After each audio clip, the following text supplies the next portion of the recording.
Hello, homies, and a very warm welcome to another incredible installment with Eileen Nauman. I'm so excited that we get to have a chat again. Today, we have the lovely Sharon Ralston, one of the homeopaths on my team, joining us as well. Eileen, we've had so much incredible feedback already from the past three episodes that we've done with you. We've got this one, and I think there's another one at least, or another one or two in the bank as well that we're going to be Oh doing. yeah, yeah. Um, Thank you so much and welcome.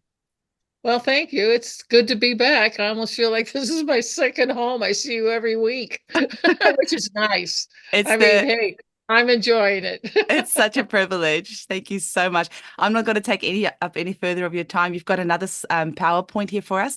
So those listening on Yes. Rumble and YouTube can check out the PowerPoint, but you're welcome to obviously just listen in on the podcast as well. Eileen, the floor is yours. Okay. Well, there is a lot in this one. You know, I liken what we're doing is kind of like three-dimensional chess. In one way, we're looking at the human in 3D, and some people know something about anatomy, and certainly homeopaths know a lot. Some know more than others, but at least you know the framework.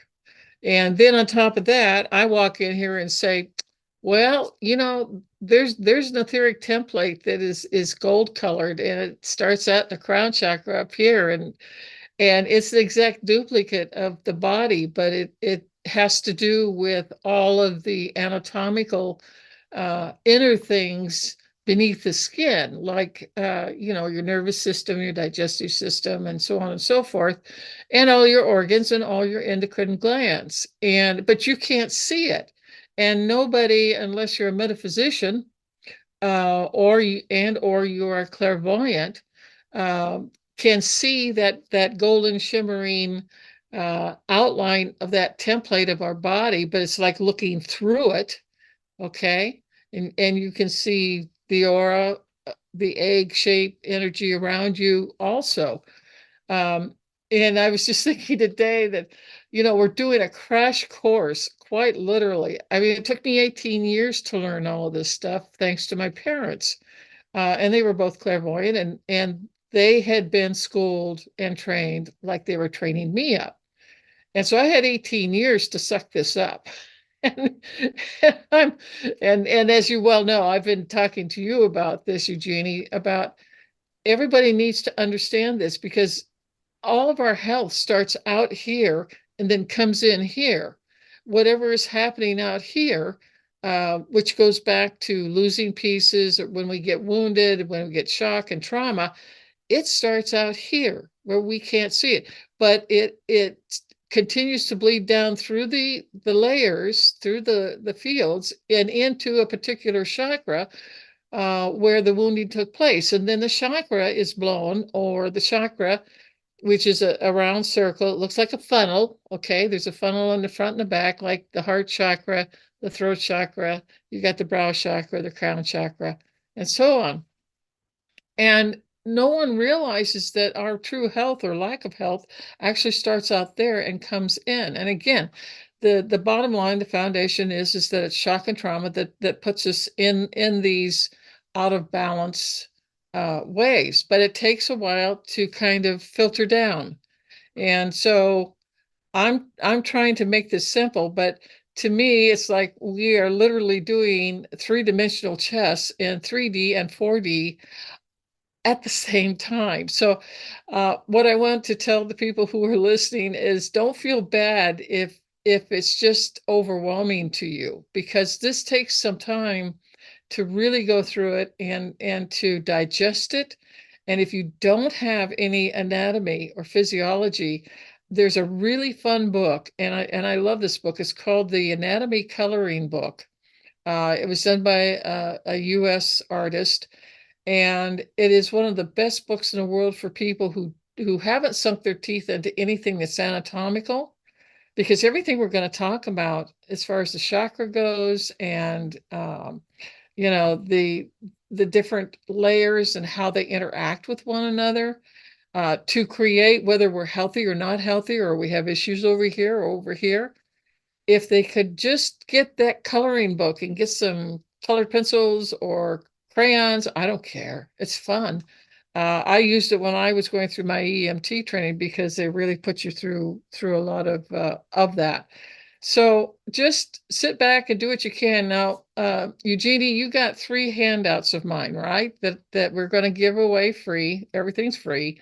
And it's to help the people do the stepping stones on this in your own time and when you're quiet. And the one that's really important is I think you're going to turn it into a PDF, right, Yeah. Eugenie? Yeah. And Okay. I'll just quickly pipe in there as well. So if you go to eugeniekruger.com/Eileen, Eileen, that's Eileen's Corner. We'll put all her documents there. But there is also her own website, walkingtheland.net. And eventually she'll get all of her own goodies on there as well. So we just kind of have a little storing house on our website just in the meantime while her IT is getting all the things on there. Just and also so you have, a couple different places. She's got her YouTube channel as well. So make sure that you go there as well. So we're just making sure that we're spreading the love around and making sure nice and easy for everyone to find Eileen and her work. Really? Well, Eugenie, you're kind of hard to find too. So I think it's the pot calling the kettle black. Anyway, I have a lovely niece. She is a graphic artist, and she's the one that created this beautiful design of a person with an aura. And on the left-hand side, there are names like etheric body, astral body, lower mental upper mental body, causal body. And then on the right, you have all of the chakras. And don't don't get misled. Just we'll take this a step at a time, but it's going to tell you a lot about yourself, and you may find yourself in some of the descriptions going, "Gee, this is just like me."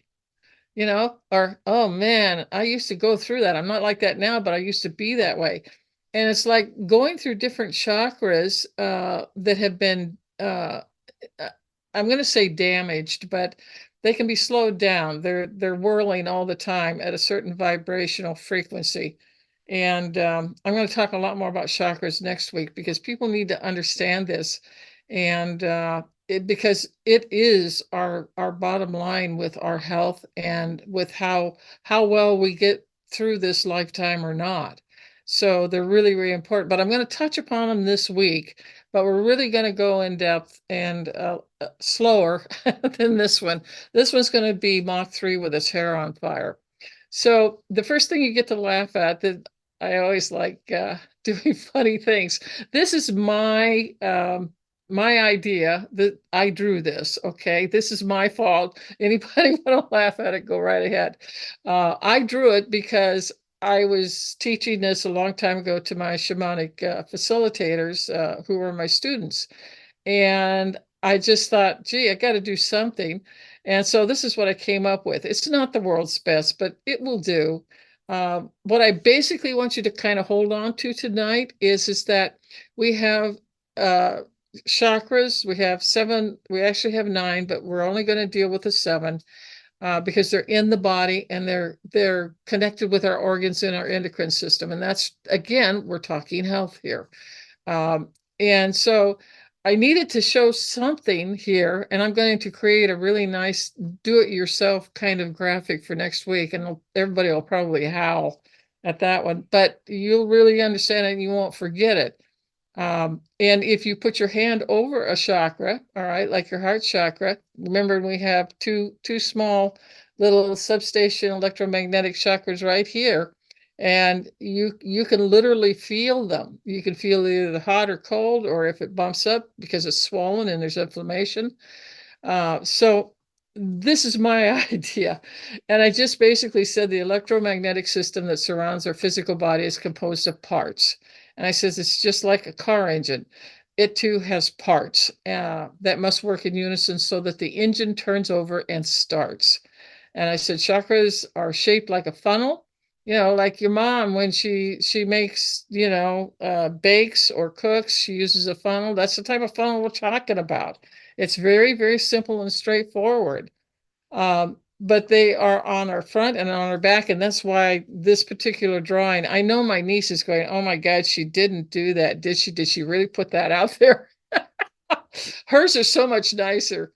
But you get the idea. That's all I want you to get tonight. The front chakras symbolize our desire. Now, desire is, you've got to watch out for desire because, okay, I really desire some chocolate. Well, too much chocolate is going to make you fat, okay? Or it's going to give you diabetes or something like that. So you got to watch what desire is. And your will is where you actually, from an incarnation standpoint, when you made your plan to come in here this lifetime to be who and what you are and what you're doing, is really the engine that should be running everything. But our desire gets in our way, and we aren't always, really smart about it. And I do love chocolates, and I just have to hide them, and my husband finds them, and then he eats them all, and then there's none around. So I'm going to tattletale on him. It's his fault. His desire ran away with him. Anyway, each of these chakras runs a specific color, which is a specific frequency and or a vibration. And each has a specific duty in our aura, and that in turn feeds our and sustains our physical body. I said we would not be alive if we didn't have this egg-shaped 9-layer aura around us, nor would we exist without our funnel-shaped looking chakras, which pull in a specific kind of pranic or prana, Prana, energy into each of them because it feeds our physical bodies 24 hours a day, nonstop. And I said, all of this is invisible unless you're clairvoyant. And I said, just because you can't see it with your two physical eyes doesn't mean it doesn't exist. Okay, so this is one that my niece did. You can tell how much nicer it looks. So we're going to talk about the first field just very generally. I'm not getting in depth. The handout that I am giving you, it really starts sinking your teeth into it, but we're going to be going more into that in later lessons. And I said in lesson 1, I introduced you to the first auric field or layer, and it was called the etheric field. And we always refer to it as the etheric. It is a light gray or a light blue color that surrounds our physical body like a tight glove. And that layer is usually around 3 inches thick. And it is connected to our root chakra, which is red. It runs red energy.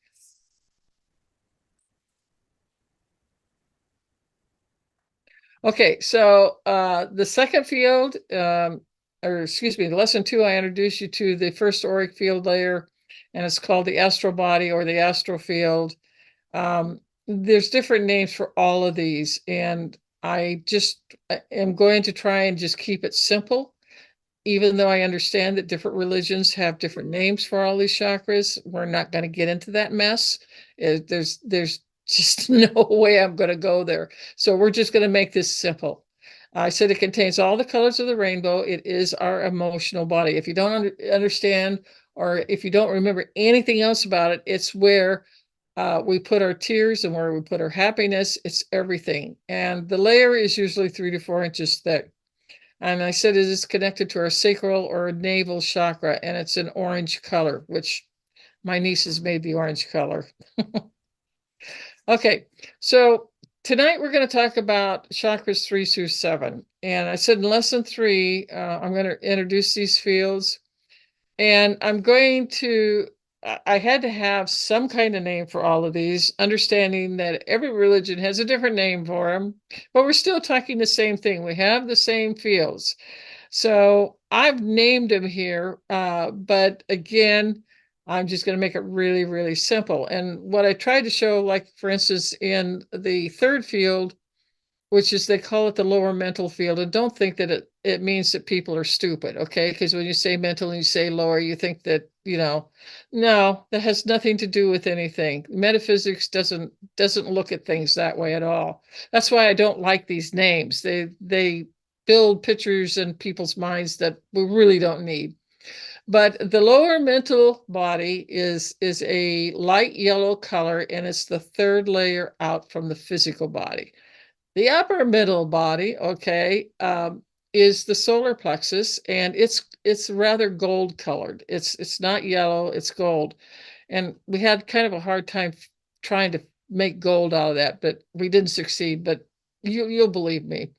And the causal body, or excuse me, we're going to leave the throat and the heart for a little later, but the causal body, I just want to kind of show you that the different fields as they go out, it's just a drawing. It's just to kind of get you used to understanding that those layers are there, and they're not two-dimensional. They're constantly moving around us very slowly, and so you can see all kinds of colors like diaphanous clouds moving around and different colors coming and going.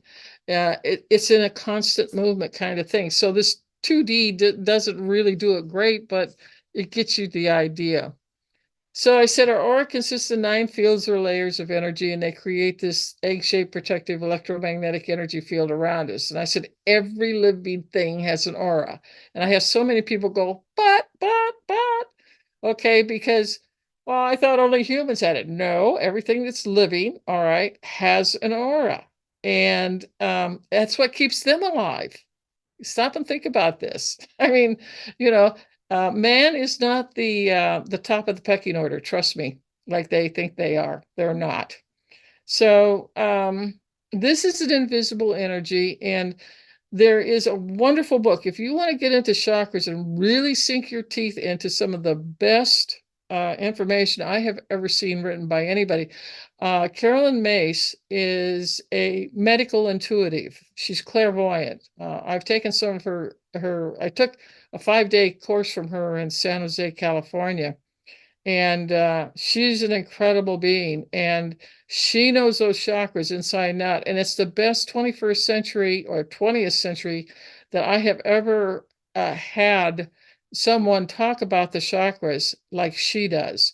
So if again, if it starts to interest you, that's the only book I want you to buy. Don't buy any other one but this one, and you will not be sorry.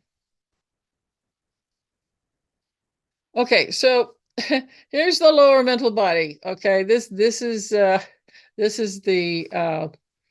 what we call the solar plexus because it runs the yellow color. Just kind of forget the lower mental body. Just look at solar plexus chakra, and we'll be fine. I said that this is our everyday mind. It symbolizes the left side of our brain where thought, memory, remembering the past and the present, is using the 3D world. If we didn't have this, we could not operate in this third dimension. So it's a very, very important part of what keeps us going on a daily basis. And I said, but it goes deeper than that. And I said, I've always wondered why they ever use lower, and I kind of explained that. So what you do need to know, just anatomically, just passing by right now, is that the solar plexus rules the stomach region, and the chakra is actually where the stomach is at. And it rules all of the digestive phase, whether it is down, it meets with the navel chakra, which is the second chakra, which is orange. It takes care of our intestines and our large intestine and our colon. So anything to do with digestion, whether it's heartburn or stomach ulcers or just, picky eaters, that type of thing, this is where ground zero is at. And I said, it also be sure that you don't look at lower as being stupid or not quite up to par brain wise. This has nothing to do with it, although the vagus nerve is part of the solar plexus. And let me tell you, you want to read some stuff up on the vagus nerve and how important that is. Oh my God. So I can't talk about it tonight, but it's there.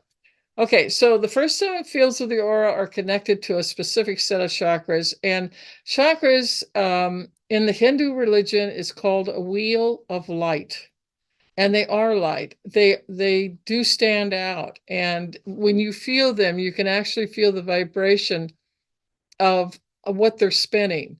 And as I said before, I think that if you're from the equator going to the northern hemisphere up to the North Pole, the chakras spin in a clockwise direction.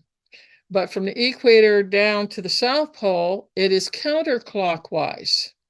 And and the way we do that, you can really tell very easily, and I can't get into it tonight, but I can kind of drop some seeds into uh, your vicinity. If you know what a pendulum is, you can literally take a pendulum and hold it. Do you have one, Eugenie?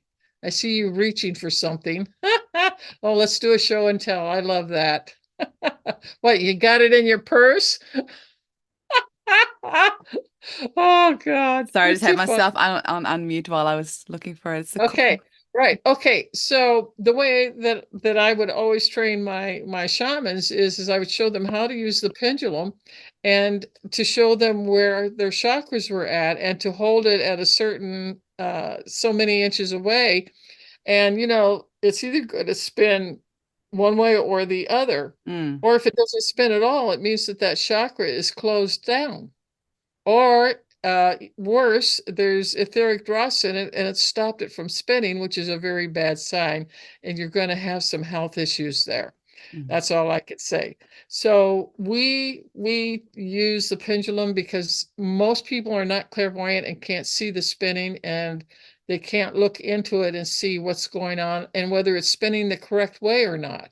And the easiest thing is to use a pendulum. So everybody who really wants to get into this, buy a pendulum. Okay.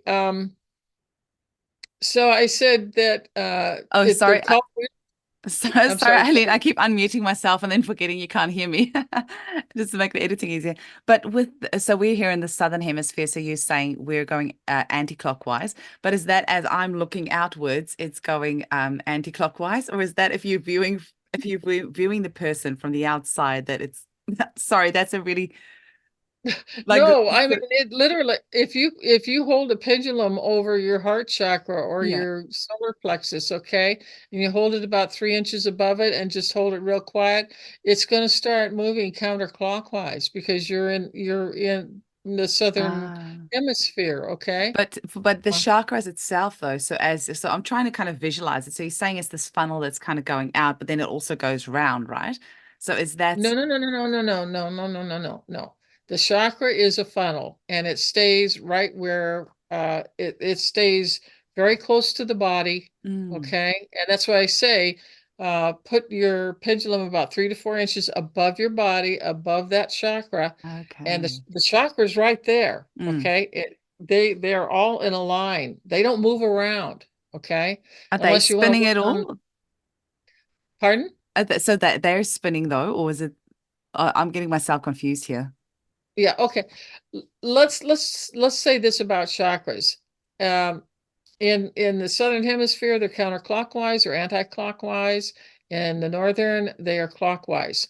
If your chakra happens to be spinning clockwise, this isn't good because it's not supposed to be doing that. It's supposed to be going the other way. Okay. So that shows that there's an issue, or it stopped working, and that's not good either.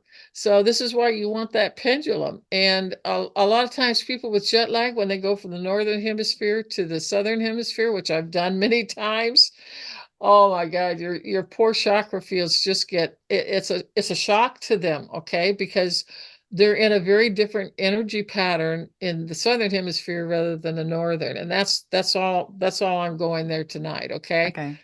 We can always do that. People could come over to your YouTube place or mine and ask me questions, and I'll be happy to try and answer them. But we're getting into some deep weeds here, and I don't want to go there right now because people have enough weeds to go through tonight. Okay, sounds great. Thanks. I'll put Okay. myself back on mute now. Oh, no, no, I love questions. And just some of them, it's going to take maybe 15, 20 minutes to get seriously into the intricacies of it. And that's boring if you don't understand how they're connected in the Guys. first place and what they can do for Mm, you. mm. So anyway, getting back to this, eventually the pranic food that goes into the funnel, which is your chakra, which doesn't move, it's in a fixed place on the template. It has a little tube at the end of the funnel, and it's attached to the spinal column of the template, which is created by our crown chakra aura. out here, okay? Our auras never move except to move around us, okay? The chakras always stay in place. They can't run all over the place and say, catch me if you can. They stay with a specific organ, front and back, and that's it. And they are all on that etheric template that was created by the crown chakra layer, okay? And that's where it's held, and it is attached to with the with where the funnel gets narrowed, it goes into the spinal column of the template. And then it goes to a specific endocrine gland in our physical body. And there is a transmutation that takes place, which is phenomenal. It goes from prana, which is molecules and atoms, and once it goes into, thanks to the chakra, into that specific endocrine gland, it transmutes into physicality, and it becomes a hormone. And believe me, hormones run our whole entire body. There's no jokes about this, okay?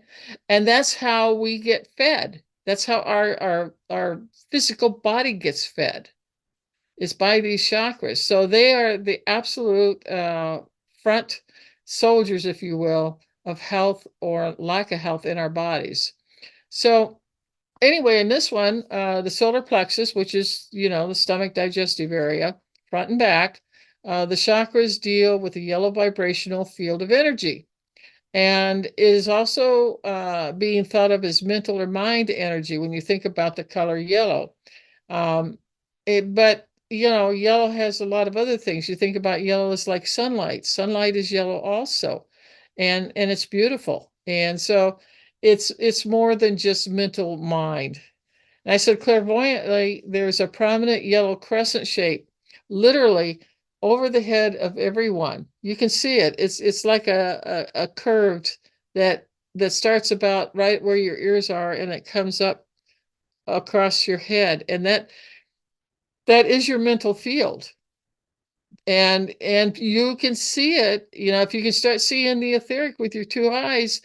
I know a lot of people who can, with their two eyes, see that yellow, half a halo. Okay, it's not a halo around your head. Let's not, that has now, no, it's like half of a circle, and it's just right here. And the thing is that if it's very faded out, it means that people really aren't using their mind that much. It doesn't mean they're stupid, so don't go there. But somebody who has, let's say, a very mental job, like let's say somebody that's in IT and computers, they're using their minds to the ultimate, all right, or mathematicians who are writing formulas, then their field, that particular field, gets very, very almost golden looking. And it just really stands out very prominently, but it's not a halo. So just get that out of your mind. Anyway, its job is just to communicate with one another in the third dimensional world. Okay, this is how we get along. I said it rules the brain functions as well. And I says this field is also keen on mathematics, anything that's linear, such as time, measurement, science in general, or sacred geometry, because that too involves the math formula. So that's all concerned with that solar plexus chakra. And so it's more than digestion, but it's also digestion, if you want to look at it symbolically, of linear thinking in any way, shape, or form too. Okay, so the next one is the heart chakra. You can call it the heart field. It's just above the stomach, and it's right here in the center of your chest. The heart provides a counterweight to the mind, and Albert Einstein called the mind the servant to the heart. That was, in his opinion, primary. He referred to our heart as the gift. And that tells you that I wish all humans would put their heart first instead of thinking it. Thinking has no emotion. Heart has the emotion. So the heart is located in the central part of our body, not only a physical bridge of the emotional energy, but also it is the opening gate to our spiritual orientation. You can't be spiritual and make it all a head thing or a mental thing. Part of being spiritual is moving and making your heart primary, making your mind secondary. I always say that the lower mind or the everyday mind is good for the grocery list, but if you want to really move up the ladder spiritually speaking and become a better human being, then you are listening, first of all, to your intuition, because that is where intuition comes from, is our heart. And if you start listening to that, it'll never lead you wrong. It really won't. It'll save your life too. And I can tell you stories that'll raise hair on your head because I listen to my heart first. I don't care what somebody outside of me is telling me. I know better. And so the heart sits above the lower three mind chakras, which is the root and the sacral or the navel chakra and the solar plexus chakra. Metaphysicians consider these three to be the mind that people use in 3D in their incarnation. But the heart is like a gateway that gives them some opportunity to do something else if that's what they want to do. And that is to start feeling their emotions, getting involved with them, and finding out that emotions can just, run over the mental, or the mental can override the emotional. It just depends upon the soul and the incarnation they're in. And what I like, I found this wonderful graphic that shows the heart, and then in the center of it shows the brain. And that is what you want to always think about. All right. And I have a very quick little thing to tell you that I have taught my shamanic students for the last 30, 40 years is, even women get more mental than they do emotional. Okay. And we shut down emotionally for a lot of reasons, and men and women. And plus, we have a society that tells men that they can't cry and that they can't be emotional and they can't feel and they can't talk about the things that really ought to be talked about. Um, and I have had a lot of my students who are highly intelligent. I mean, just incredible people. Um, very smart, far smarter than me, believe me. I don't have any PhDs. I don't have a BA. I don't have an MA. I have nothing. So there you go. But they all started out, and you could see that every time I would say something that had an emotional resonance to it that should have been taken into consideration with what I was talking about, that you would immediately see all the energy, and you'd see their little yellow mental halo just light up like a neon light. Okay. That's why I knew that they were in their head and they weren't in their heart. You can't do the job as a shaman in your head. It's impossible, because it is a service path of compassion. And that means you're not thinking about it, you're feeling everything about it. And you have to love the person who was injured by the perpetrator, but you also have to love the perpetrator with as much love as you love that victim. And that is a jawbreaker. I just dare anybody to try that. You just stop and think about it for a minute. I have 5 years with those women and 3 men who, the easiest way I found to break that energy, to stop the mental from always taking over on the emotional, because it served them so well, except they want to be a shaman, and that doesn't serve them at all. So they've got to throw the blueprint out and start all over. And so what I taught them, and this works for everybody, is to just, ground yourself first. All right. Grounding is important, or it's not going to work. So you have to ground yourself. And then you close your eyes, take 3 deep breaths in your nose, down in your belly, let it out your mouth gently. Okay. 3 times. All right. And your hands are sitting on your thighs. All right. You haven't got crossed hands and you haven't got crossed legs. Leave them straight, okay? And then visualize in your brow here, you see your head slowly moving down into your heart and going total, the head totally goes into the heart and the heart encloses over the head. And just stop and feel that. That's a big difference. Don't believe me? Go try it. And it's the first step in quieting the mind. And this goes into meditation too. I mean, the TM people, they'll tell you you have to have a quiet mind. Well, this is how you quiet it. Put it into the arms and the love of your heart and love it for what it is. It's trying so hard. I mean, you just, it just tries to outdo itself. And hold it and just stay there and feel it for about maybe a minute. And then, all right, do your 3 breaths in and out, and then just open your eyes. The head will stay in the heart, but I'm sure with really heavy mental people that head's going to start wanting to come up again, just like the astral body likes to come out of your feet and go up your body, okay, and escape because there's too many emotions.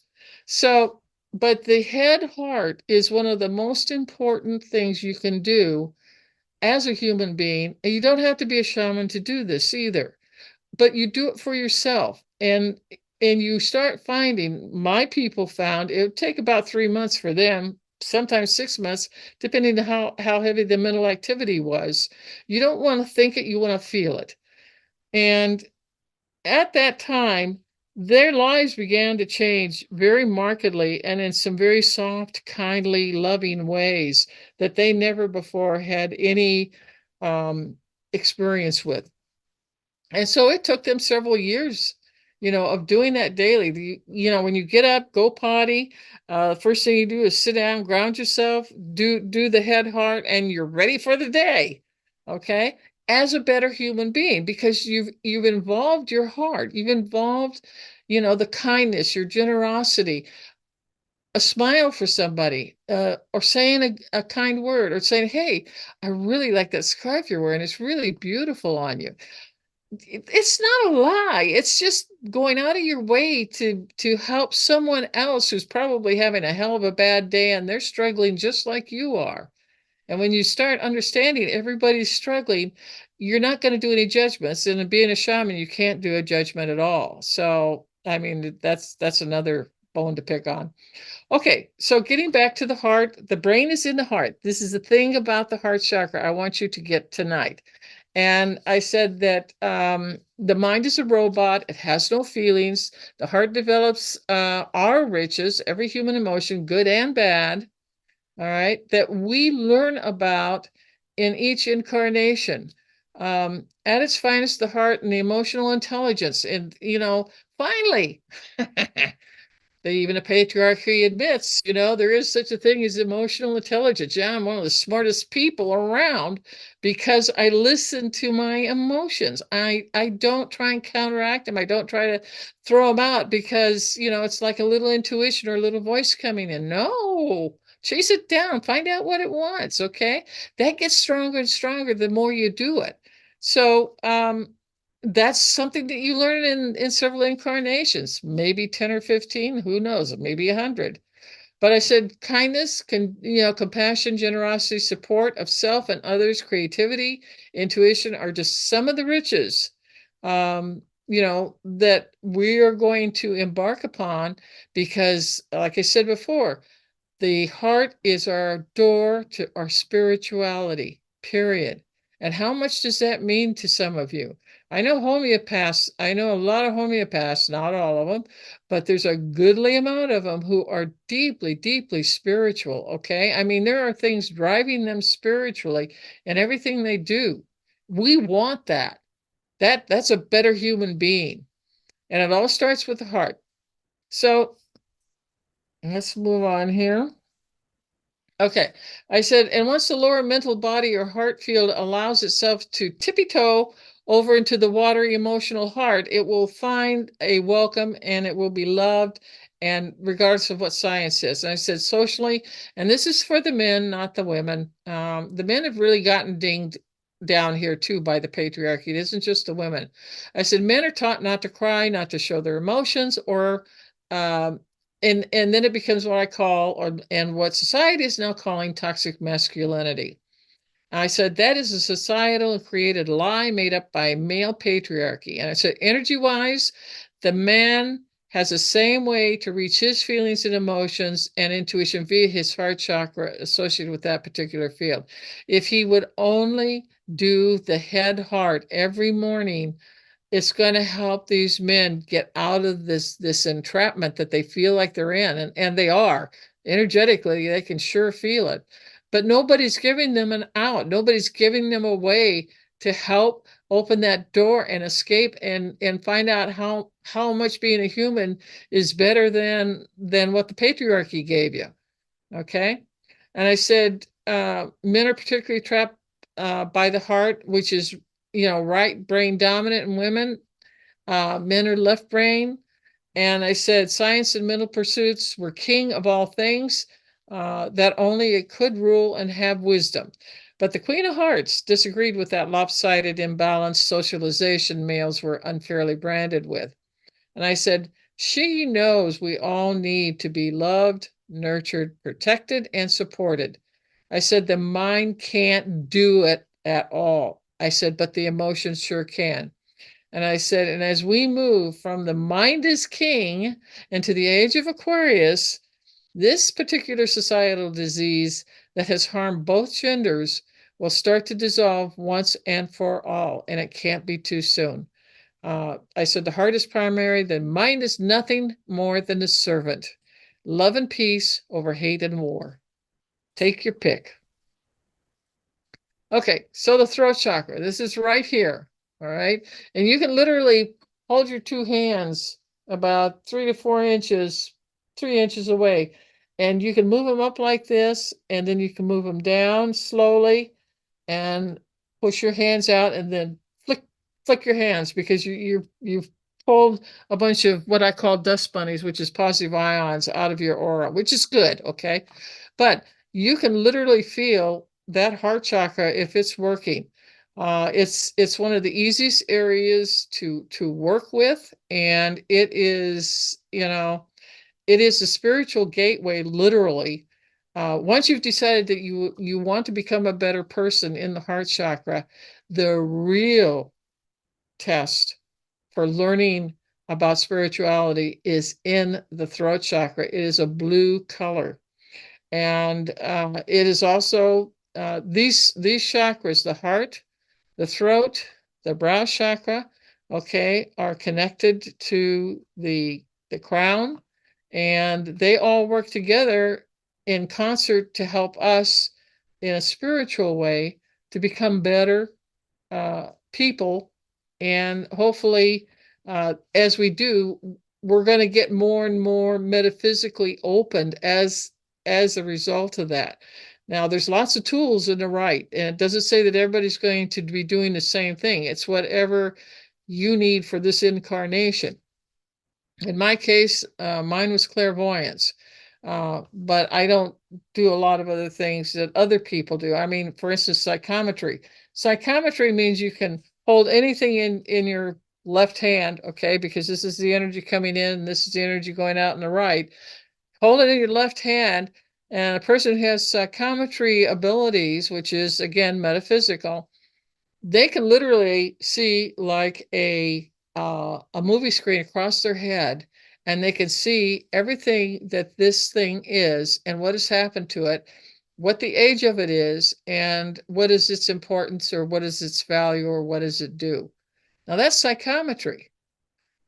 I'm dead on arrival on that one. I can't do it. It's just not my thing.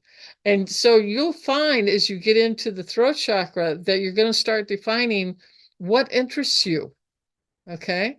And this is where people like Barbara Brennan, who wrote the book Hands of Light, she's working out, or you can bet she's working out of her throat chakra and her brow chakra and her crown chakra, because she's wide open and she can see everything that I described earlier about the Catheric template and the crown chakra, how you see this other dynamic part of us, that it helps keep our human body from dying. So anyway, I said, this is the throat chakra. It moves a blue color through it. And I said, it's connected to the catheric energy spinal column. And that's that gold anatomy I was talking about earlier. And it is concerned with the human either remaining a lower human, which means they're working primarily out of their root chakra, their sacral or navel chakra, or their solar plexus. And they don't go any further than that. They just stay there. Or they're striving to grow and mature mentally as well as emotionally. And so they have started working in their heart, and then they're in alignment with their heart, and then they go to the gate of the throat chakra to begin to live a life where one's maturity and spirit are of equal importance while living in our 3D environment. And this is why many, many metaphysical people never tell anybody what they see, what they hear, what they know, what they can do. They never do, because everybody will say, "Oh, she's crazy. Put her in the mental home. Just drug her up. She doesn't know what she's talking about." And so that's why most of them don't come out, to say anything. But we're in the age of Aquarius now, and it's time. Okay, so the throat chakra number 2, I said, this field is only concerned with you making a commitment to yourself to become a better human being than you ever have before. And I said, it's like there are two roads. See, the throat chakra is two roads. Don't ever forget this, because you're going to be tested on it, not by me. You're going to be tested on it in incarnations, many incarnations. I said, do you take the low road, 3D, or do you take the high road, which is 4D plus? And I said, there is an awful lot of one's willpower involved in this back and forth process. Remember, our will are the rear chakras. Our desire is our front chakras. Our desire can actually help us go down the wrong road. You better be listening to what is really, really, really important to you and stick with it as best as you can. And I said, do you want to be all you can be or not? And this is the first inkling of vision. People who are working under the throat chakra are often visionaries, or they see things that other people don't. And I'm not talking about your two physical eyes and not even your third eye. This is about what your soul wants you to always improve upon yourself and become your better, best self over incarnations. Because once you have hit that throat gate, all bets are off, and you leave all of the immaturity and the whininess and the griping and wanting power and money and control over other people. That's left behind. Now you're on a path to an incredible opening up of your spirit. And it's all heart centered, period. It has nothing to do with the mind.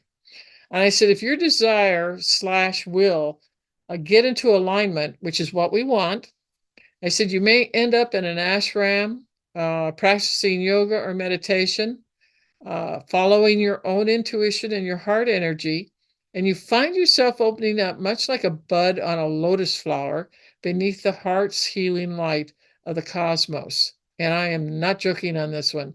Once you make that commitment, there are some incredible things that are going to come your way. And I said, it's always a struggle between the earthly riches and spiritual richness. And I said, if you take the spiritual route, you will find that as your spirit is enriched energy-wise, okay, that's your aura and that's your chakras, that synchronistic events will occur in your life as a result. You get rewarded, in a sense, to take the higher road of the heart, which is primary in any spiritual development. And don't let anybody tell you otherwise. If they do, walk away from them. If you settle for a 3D life, however, bummer, involving the lower chakras, then you will be like the businessman in this graphic that I show you, that is running and stressed out in the name of money, power, and control. And I said, the lower mind that refuses to budge from its material world and existence. Which are you going to choose?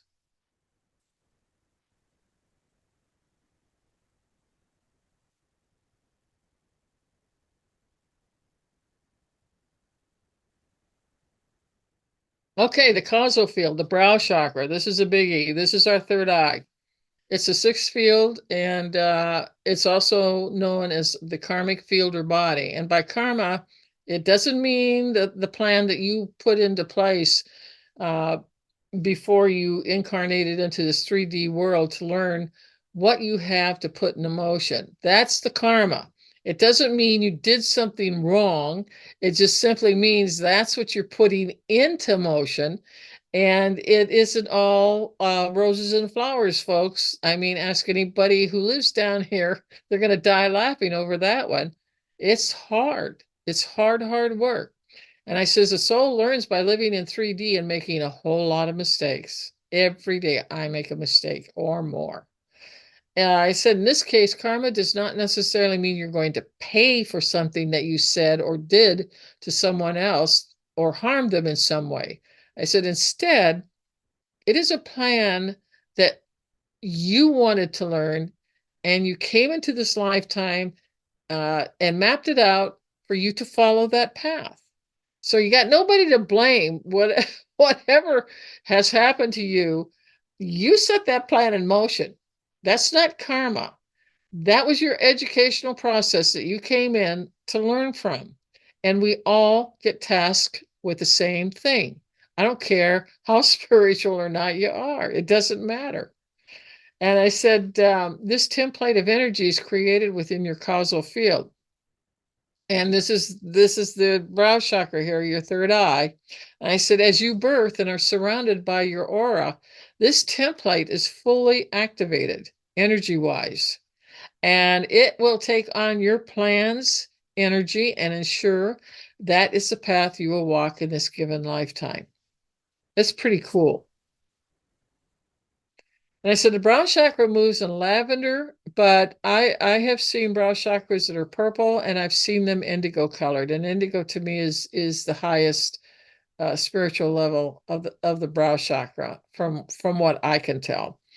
And I said it's aligned with this particular field. It's also known as the third eye and the center of your forehead where clairvoyance occurs. I said you can see into the other dimensions as well as the spirits and the people who live in them.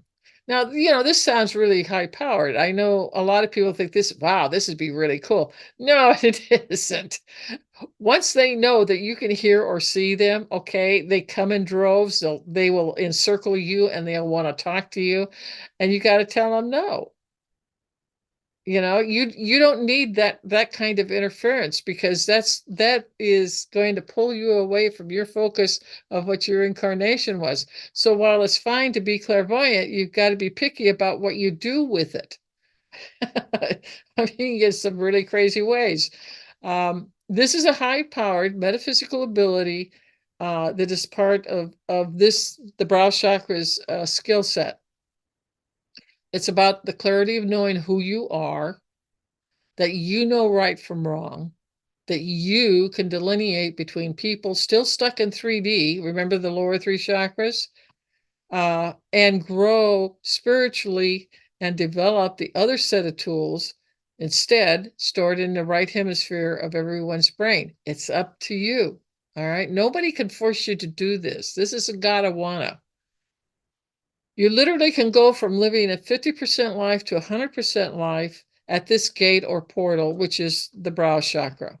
And I said that the metaphysical energy that will become available to you over time.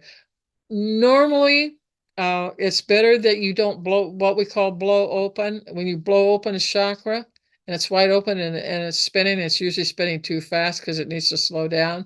But at first, it's too fast because it's going online. This you want to make sure opens up slowly rather than just it's everything, and because it scares people. And others will say, oh, they're schizophrenic because they see people and they hear people. This is a real contentious thing with me, because I've seen schizophrenics and I've seen how their energy moves. Now I don't know all of them, and I haven't had every experience possible, imaginable. But what I have seen is that about half of the schizophrenic people that are diagnosed their brow chakra blew open. It had nothing to do with a wound or a DNA genetic abnormality. Okay. But see, doctors down here can't tell you the difference. I see the difference. And shamanically, we can help some schizophrenics that are in that particular mode or modus operandi. And sometimes we can't because it's their incarnation and they wanted to know what it was like to be like that. Well, if that's what you came in for, there's nothing we can do for you because it was your life. And one of the shamanic cosmic laws is you don't ever stop a person on their path, ever. You get the hell out of the way, and you bless them and wish the best for them because that's a hard life. Anyway, the third eye is symbolic as it is unseen in 3D, although it can be seen in 4D plus by another clairvoyant. And I said at this level, it is having the ability to look honestly at ourselves, to know our weaknesses because we still have them. Okay. And we have to know our strengths. And you have to know where our wounds are at and start working on them instead of running away from them, repressing them, or suppressing them, and healing them and yourself. And I said, you will be able to discern lies, con men, frauds from any truth. And I said, and if you don't know it, you sense it intuitively, and it is enough to make you not get involved with these types of 3D people who don't have your best vested interests in their heart at all for you. And I said, these people live in a world of Maya, and Maya simply means it's your hall of mirrors. All right, that's what Maya is. And their lies. And I said, you are desiring to live instead if you're following a healthy path with your brow chakra. You're in a world of truth. You don't lie. You tell the truth. Even though it hurts, you tell the truth. Okay, so the brow also has another wonderful skill set in it. And I said, you have a great deal of intelligence at this level. And again, the intelligence is wrapped up in the emotions, and the emotions have the overriding primary energy of it. Okay. But this is the type of intelligence I'm talking about. Geniuses blossom at this level. And I said, others are visionaries who see things differently and can develop ideas into something meaningful that might help Earth and her inhabitants. We need these people desperately. And I said, creativity abounds within you, so use it to help others and lift the energy into something positive for all beings. Now, you find a lot of brow chakra and throat chakra people who are speakers, teachers, writers, podcasters. They're into film, cinema, documentaries, photography, AI, because they're all spreading the word about some topic that falls into the throat chakra type person's career. And I said they spread the word. It's about something to a global world that awaits what they see and know. And I said I call them cosmic teachers to the rest of us. And you'll know one when you see one. I mean, they just stand out. And whatever they have to say, it makes so much sense to you. And it's nice to be around those people versus the other type. Oh. So the causal field of brow chakra, continuing, I said, opening up to the metaphysical realm of our life means embracing it or running away from it. And I've seen an equal amount on both. I said, people get jangled if they see things that aren't there. And I said, what is really happening is their third eye is opening and they can easily see into the other dimensions. It's a shock. And the thing is you have to learn to shut it down too, so that sort of like a horse with putting blinders on. This is 3D, take them off and you're into 4D. So they have to learn to handle it and to shut it off when you have 3D things that demand your attention. That's what you have to do. There's no two ways about it. And I said, it's quite a shock if this happens to you, and if you have no one to educate or train you properly on such shocking moments. And I said, the person gets scared and their emotions take over and they slam that eye shut because fear has taken over instead. I said it may take you several or many lifetimes to approach the other 50% of your life in 3D to turn it into 100% and be able to see or perceive the rest of what is going on around you. I said it can be very confusing if you don't have a teacher, and that is true. But I said usually, okay, if you're meant, if you are heart-centered and you're sincere, I said usually there is a synchronistic event that will place you with someone who is already there, and they can bring you along, explain what you see, because they can already see it too. Okay, they can help validate you. This is so important because you think first of all, a lot of people think they're going crazy, but then if you get that validated, going, wow, what's going on here? And this other person, they wouldn't lie to you because they've never lied before. So why would they lie about this? I mean, this is what happens. This is what happens to everybody.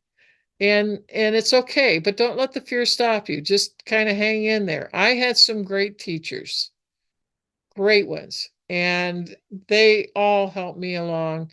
I never questioned like most people because I was raised in a metaphysical environment, but I still had times when I could see them do things that I would think, oh my God, I'll never be able to do that. And it's you're like looking at a miracle happening in front of your eyes. And so it's just it is a process. It is a process. It takes more than one lifetime, believe me. And I said, if someone is there, they can bring you along and explain what you see or experience so that the fear leaves and it eventually is replaced with a gift you have just awarded yourself with. So that's it. Questions? I ran through that one. I hope Thanks. everybody got something out of it. I hope you're not too confused. No, that's great. Thank you so much, Eileen. I always learned so much when I'm chatting with you, and I always end up with even more questions than I had beforehand. But Well, I was just writing some questions down in the chat box as I was going. One of the first I was thinking of is just how we can help our chakras, really. We've got, I don't know if you know much about the Narayani remedies. They were created by Swami Narayani in Durban in South Africa, actually. And she helped heal thousands of people there in this free clinic. And she created these, like the stories go that she would go into her room and there would be like chanting and all sorts of things going on. And then she'd come out of the room and there'd be new remedies there. And they're actually such a powerful bunch of remedies that we've had a lot of fun with in our clinic with clients. But amongst things, there is a range of chakra remedies. So even if you're not familiar with them, it's such. Have you ever found homeopathics like helping the chakras? Or I've heard that you can eat certain foods or wear certain clothes to help your chakras. But is there anything that you would recommend that if we intuitively feel one of our chakras might be struggling, or if we've gone to see a healer and they say a particular one's struggling, that we can yeah. do to help ourselves? Well, I think that in the next time you and I talk, it would be lesson 5, is chakra maintenance. Okay. What I I call should have known chakra maintenance. that. Well, I mean, you're I should just have jumping known you'd go ahead, there. Yeah. I mean, you're not clairvoyant for a reason. I mean, you really are clairvoyant. Anyway, there's many roads to Rome, Eugenia. Okay. And what works for one person doesn't work for another. The acupuncturist gentleman from Sedona who took care of my mom and helped get her whole cardiovascular system up and running again and gave her 10 more years of her life just with acupuncture. Mm. I've seen, I mean, I talked to him quite a bit. I love talking to him. He's just an incredibly spiritual, deeply spiritual person. Um, and I asked her, I says, well, do you ever have people come in and they don't they don't respond to acupuncture. He says, oh yeah. He says, yeah. I said, well, what? I said, how do you feel about that? He says, they're not ready to heal. He said, and he says, and he wanted to make sure that I understood that it wasn't a judgment on his part. Okay, it's simply what he saw and what he felt, and he's done acupuncture for 40 years. I mean, and training over in China for 5 years, you know, before that. And he just said they simply aren't ready for it. And I said, well, is there any other thing that they could do? And he said, yeah. He said there's lots of ways to help a person, but he says they have to be shown, or they have to be led, or there has to be a synchronistic event that's going to help them to get there. And in you know in because my father was Native American, my mother was an herbalist, she would make certain remedies because she was a hands-on healer. Okay. She made, I think it was three different salves. One was sage, and the other was sweetgrass, and then there was third, and I can't remember what it is. But what she would do, and I saw her do this many times, and she would always give them a tin to take home with them, like a 4-ounce tin of the salve that she had made, like the sage. The sage basically has a lot of what we call negative ions in it, which is good. The way you can marry these two things is that how do you feel when you're around a body of water? How do you feel when you're around the ocean? Mm. You always feel uplifted. You always feel cleaner. You always just feel like all of the weight that you're carrying is gone. It just magically disappears. Okay. That's what sweetgrass does for us, but it's a Native American thing. And maybe not everybody um, is happy having it Native American ways, but my mom would know, she would be looking either front and back for what was stuck, what wasn't working.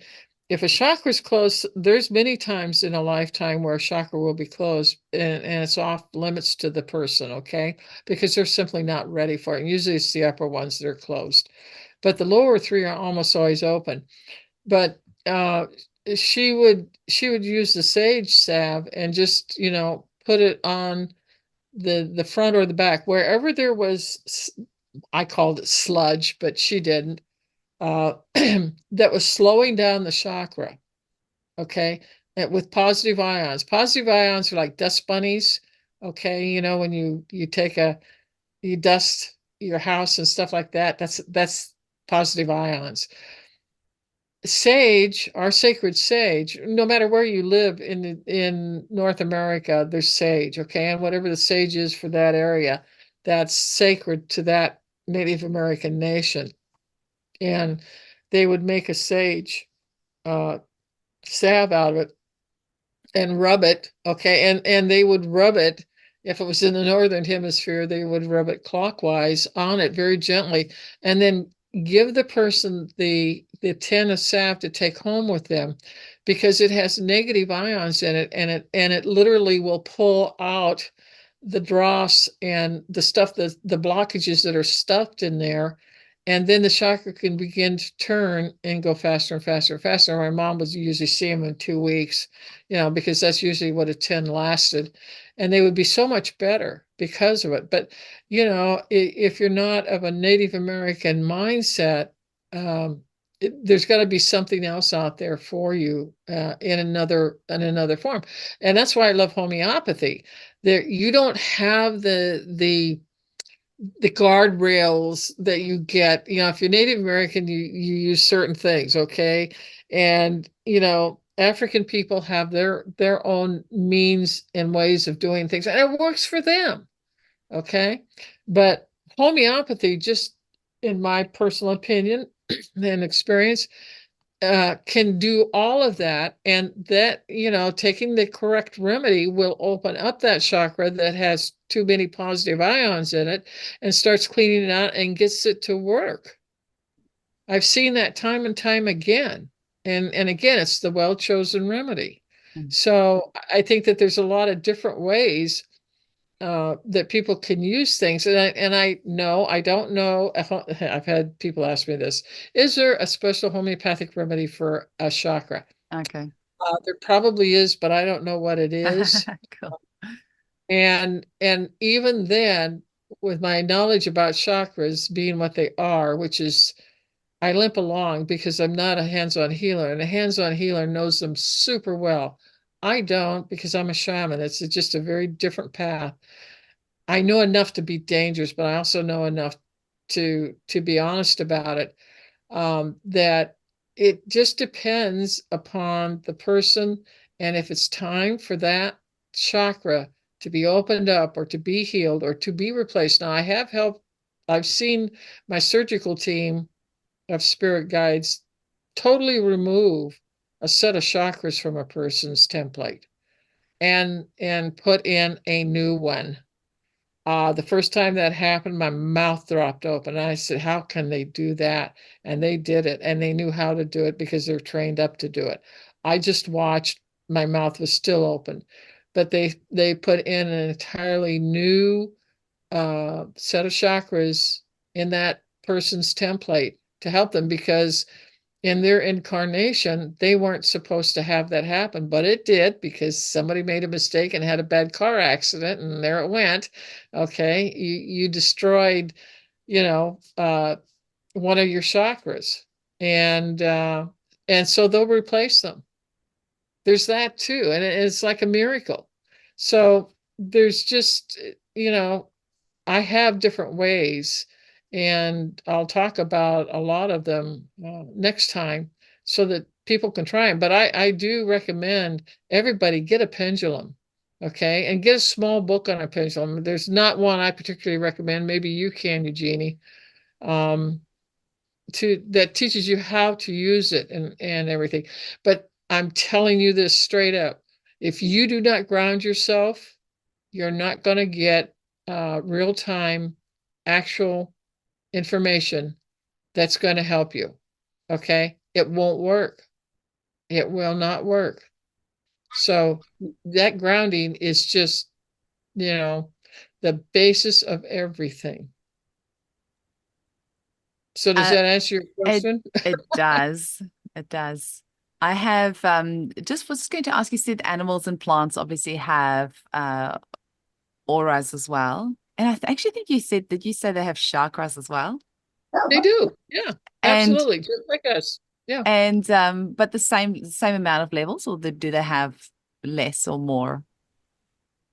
No, they're not, they have less than we do because we're on a different path than they are.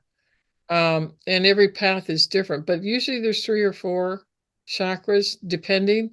I see more on trees. I see less on flowers and bushes.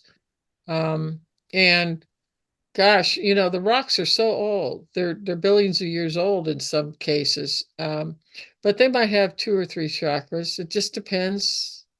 And and everything is different.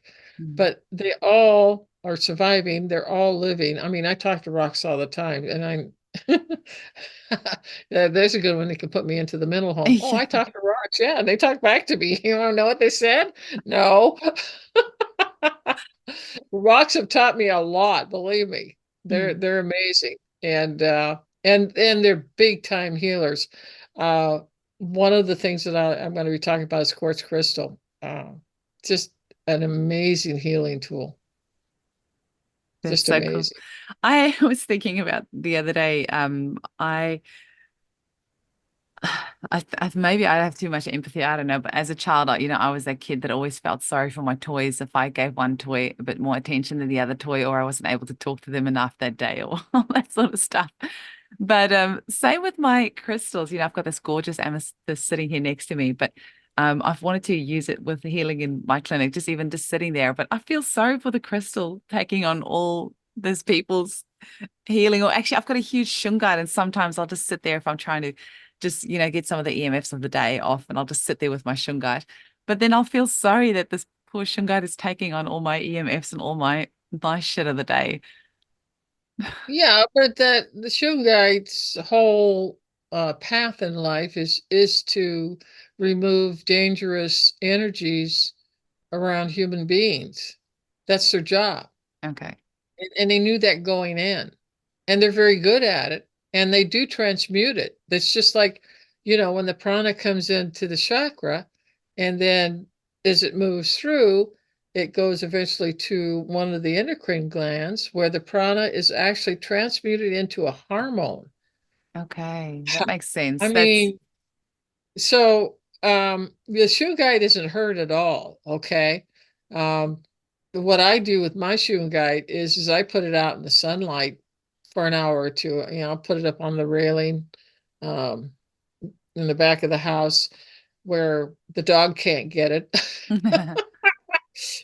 She's a retriever, a golden retriever. So, she wants to retrieve everything. Oh, there's a shungite bracelet. Flop.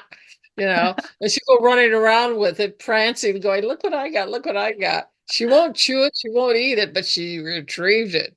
But sunlight is so good for everything, all Mhm. right, with the exception of some stones, but I don't want to get into that tonight.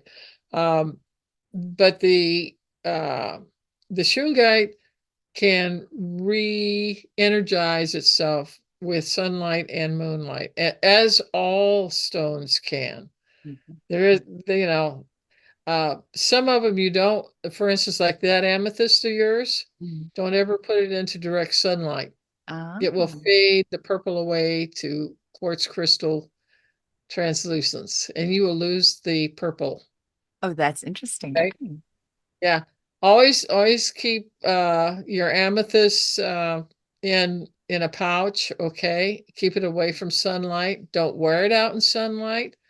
Uh and moonlight, with my amethyst, I put it on the windowsill when I have a full moon where it's coming in, and I'll let them lay there, and they enjoy it, and it's not taking their color away from them. That's So interesting. some stones you don't want to put in sunlight, and amethyst is one of them. Also, with amethyst, you want to be very careful that you're not bringing in an ADD or an ADHD child around amethyst, because it really discombobulates them. The energy of that is the brow chakra. Okay. For the amethyst, it's purple. This is the first thing I want you guys to start making connections with is, okay, it's purple. That means the brow chakra is going to be stimulated by it. Okay. And it's true. But children who have ADD and ADHD are in a mental quandary and maelstrom anyway. And if they get around something purple like that amethyst, because amethyst is very powerful, it's quartz crystal, it's just loaded energy wise far more than most stones or gemstones. So they just go bonkers. Mm. And if you try and sleep with an amethyst at night and you're like that, you toss and turn, you'll never go to sleep. So you really want to be careful with that. And you want to be careful around kids that are on Ritalin and things like that. They don't do well with amethyst at all. All right. So it's just, I have a YouTube channel that I've devoted. It's called Jim Mystique, um, because I know a lot about the stones and I have a degree in it. And I wanted to start putting some information out there on it that you can use. And the first one that I did was emerald. I'm late. I have to do ruby next. I haven't gotten to it. That's next up on my plate.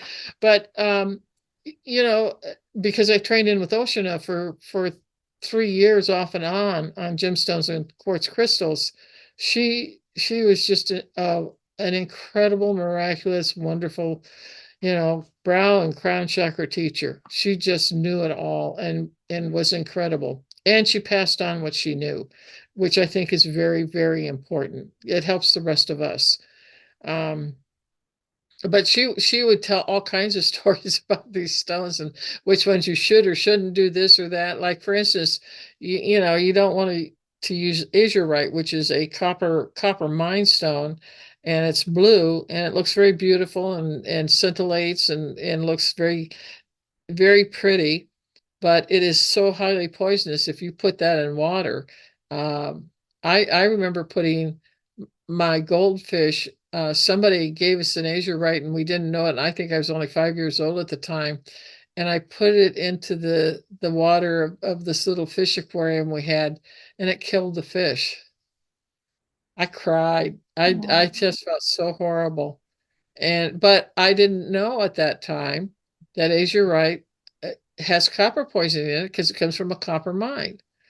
And you also have to be careful with malachite.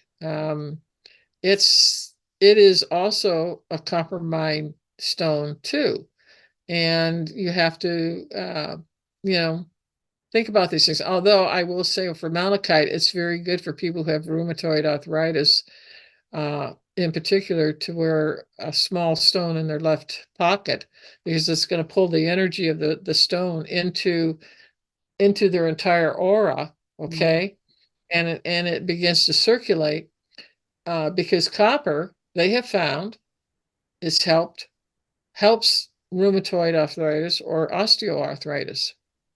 It actually helps. Mm. So, and if people like stones, then they should look at a stone remedy if they're sick. If you believe in want to use flower essences, which I do, I use flower essences on animals and humans, but I also use homeopathic remedies too. But um, you know, whatever you like, whatever you love, these are tools that you can use to help yourself and your family, and that's where it's all at. That's where Mm. you want to start is at home. I have got the crystal. There's this book called The Crystal Bible, and I've got it next to the toilet at the moment. It's my toilet reading. My husband's always That's like, the most important place in the house for reading. It is. It really is. And so in this book, I was just started reading volume 2 last night, and it said in there that there's all these new crystals. It was necessary to create the second volume because it's massive. Anyway, the second volume because all these new crystals are coming to light now for various reasons. It's easier to get Russia's opening up trade a bit more, and people are being able to access those. China's allowing people to access more of their crystals. But one of the others was with the I think they said with the ice caps melting and things like that, they're able to access stones that they couldn't previously access because it was Right, covered right. by Yeah, ice. And I couldn't help but wonder if it's actually that, it's the coming to the age of Aquarius, and these stones are now ready to actually come to light. Because then also, I was editing some clips last night of my interview with Peter Tamanello, who you'll know is, the king of the gemstones in the homeopathic world. But he was talking about in 2000, one of the crystals, I think it was green jade, said to him that it's now time for this remedy, the remedy made from this crystal, to be introduced to the world. So I do think with crystals, they, reveal themselves at a time when it's ready. So I yeah, couldn't then help but when I read this of the ice melting and the crystals now being revealed under these layers of ice that weren't previously known about, that probably also because it's time for them to come out. But I guess we're right. going into a whole other conversation, but I'm finding myself more and more drawn to crystals, and I would love to learn more about it. In addition to the chakras and all these things, I've previously kind of just skirted around it, but I really feel that this is something that can give us a deeper Yeah. understanding of how we can help our clients. I actually had one person in my Facebook group say to me, please don't talk about these things that's not homeopathy related. And I didn't even reply to that comment. Um, because I Well, really it's energy too. exact You and know, yeah, if you exactly. And believe in homeopathy, you believe in energy, period. I mean, there's no exactly. boundaries on this, okay? But also, there was no judgment. I just realized that that person was probably not at the space where they're ready for it. And I recognize it because I've been there myself in the past too. So there's no judgment. It's Right. just kind of recognizing the fact that we're all at different stages, and it's not good or bad. Like you said, it's just different. Yeah. Um, but already when you were saying, you just quickly mentioned something about picky eaters, and it made me think of what practically can we do in the clinic to strengthen that. I think you said it was the sacral chakra. So if you've got a really picky eater, which Well, is it's the solar plexus solar plexus, usually. sorry. The solar So it's the solar so plexus. oh, The sacral is your abdomen area, top mm. and bottom, above and below the umbilical cord. Because I have loads of clients with autism who are obviously very picky eaters. They're just on the carbs all day long, the crackers and the things. And it really is an obstacle to cure because unless you can get them to eat a variety of foods, they're not going to get that nutrition. And often they don't want to take Right. supplements anyway. So, what other ways, what else can we do to help them get nutrition? And I often give them the Narayani nutrition remedy. I obviously try and focus on, healing the gut as much as possible. Sometimes I'll get a stool sample done so Yeah, I can it's see important. what their bowel flora is like. It will tell you, what variety of flora there is. And then maybe we can give a homeopathic remedy made from that particular flora that they're missing. But then also, this is just another layer for me to consider is if they're a picky eater, then it is the uh, solar plexus chakra that needs to be strengthened. So can I then get them to wear a certain color, which I know is tricky with children with autism anyway, but can we expose them to these colors somehow? Can we, what sort of things can we do to heal that chakra to then also help with the picky eating? So this is why the homeopaths who are listening that are maybe thinking this isn't related, we need to try and use all the Well, tools yeah, that we it possibly is can to do related. as much as we possibly can to help our clients. Right. Well, the first thing I would say is, if that type of child or adult, because they do go into adulthood, um, I would just lay them down ask if they are comfortable laying down on your table and pull out the pendulum and let them look at it and feel it and touch it, and then just put it over the stomach, hold it about 4 inches above the stomach and see what it does. If it does nothing, that means it's closed, which is why they've got the nutrition issues that they've got. Mm. Um, and then, and you have to look at everything else regarding that. And I know that they don't eat right. I've seen this time and time again, and I don't think we should stop um, trying to find something. But I would probably um, I would probably look at yellow citrine. It's one of the quartz crystal family. Okay, just a small, and you could use a tumbled stone. You don't have to Mm. buy an expensive six-sided quartz crystal. In fact, most citrine are little tiny things anyway, and to get one that is six-sided and even this tall, okay, which isn't that tall, that is phenomenal because most of them don't grow like that. They grow in all these tiny little communities, and that's it. But if you can get you know, a, a tumbled stone and just put it in their left pocket and let them carry it around with them during the day. All right. Just tell them it's a friend. I know I deal with a lot of kids, and I, I just tell them that this is a little friend. Its name is, you know, uh, do you know its name? And kids are so open and so receptive, and they'll say, "Oh, that's Ellen. That's Ellen. I recognize her." Okay, well, you're gonna put Ellen in your left pocket because she loves to walk around with you, and let that energy start circulating through the aura. Okay, this takes some time. It isn't a miracle worker usually in a day or two. All right, but if it's a child, the child's more than likely, because it's a gift and it's pretty. And I always have a little pouch, fabric pouch, uh, colorful type of fabric, and put the stone in there, and they think that that is the best thing in the world. I mean, it's such a gift to them. Mm. And I just say, be sure and wear it in your left pocket, okay? And we'll see you in another 2 weeks or 3 weeks, and we'll see how you're doing. That's because kids, and even kids who are not mentally as well developed, eh, giving them a gift like that is first of all, it's kind, it's gentle, and it's sincere, from you to the child.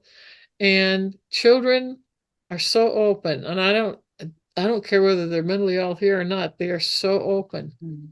Their hearts, they're all heart, Mm. and it's so easy to talk to them. And so, right now, I have a person. It's not a child. It's a older person, a woman, And I sent her one of my tins of sage because she she is not Native American, she's Caucasian, but she has always believed deeply in Native American healing.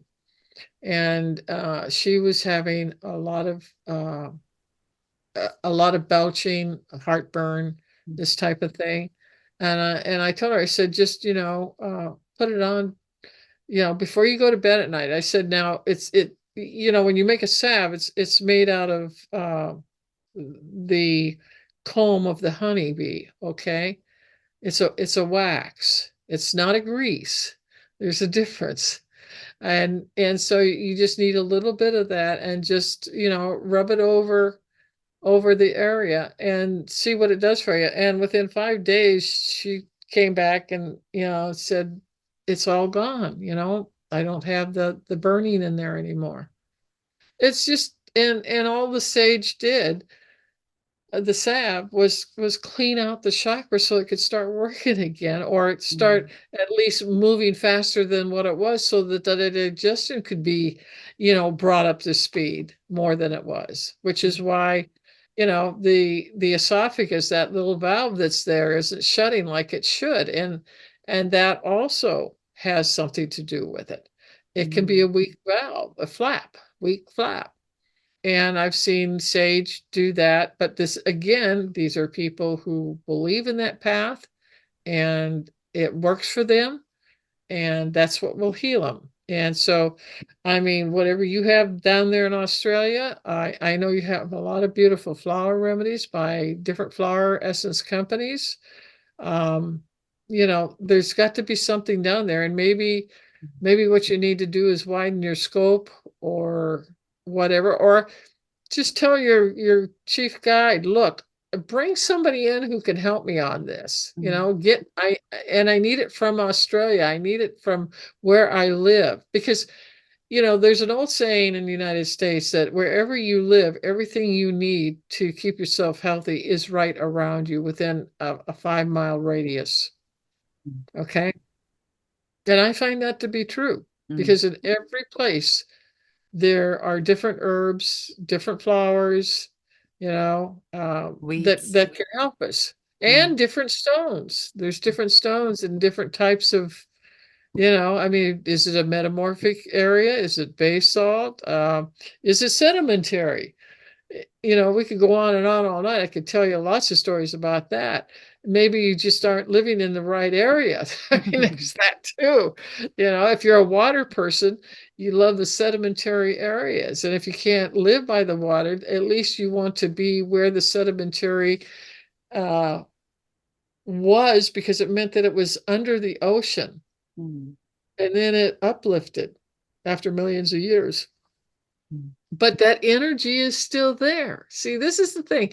This is why I wrote Walking the Land, is where you live is important.